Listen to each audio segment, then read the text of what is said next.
হাতের আঙ্গুল ফুটালে আঙ্গুলের ভিতর কি হয় জানলে আপনি অবাক হবেন। রসুলের একটা হাদিস এবং বর্তমান বিজ্ঞান এই ক্ষেত্রে অবাক করা একটা তথ্য নিয়ে এসেছে। আমি একটা আর্টিকেলে এটা পড়ে অবাক হলাম।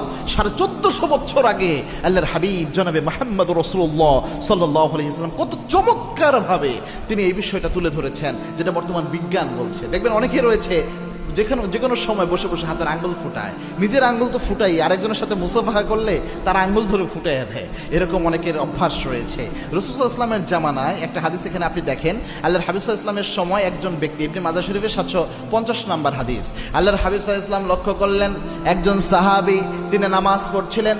নামাজ পড়ার সময় নামাজের মধ্যে তিনি হাতের আঙ্গুল ফুটাচ্ছিলেন। আল্লাহর হাবিব সাল্লাল্লাহু আলাইহি ওয়াসাল্লাম ওই সাহাবী নামাজ শেষ করার পর বললেন, সাহাবী তুমি এই কাজ কখনো করবা না।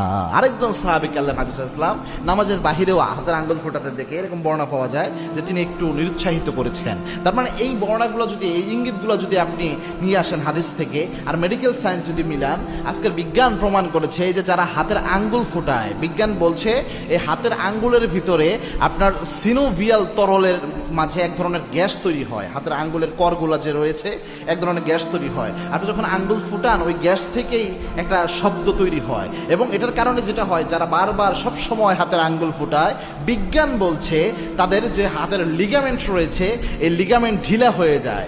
লিগামেন্ট ঢিলা হয়ে গেলে যা হয়, তারা কোনো কিছু যে শক্ত করে ধরবে, এই শক্ত করে ধরার এই ক্ষমতাটা নষ্ট হয়ে যায়।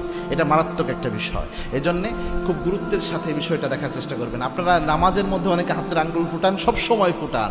আপনারা যখন বার্ধক্য অবস্থায় চলে যাবেন, এর অনেক আগেই হাত কোনো কিছু মজবুত করে যে ধরবে এই সক্ষমতা কিন্তু নষ্ট হয়ে যেতে পারে। এই জন্য রাসূল এটা নিষেধ করেছেন এবং বিজ্ঞানও এটা প্রমাণ করেছে। আল্লাহু আকবার।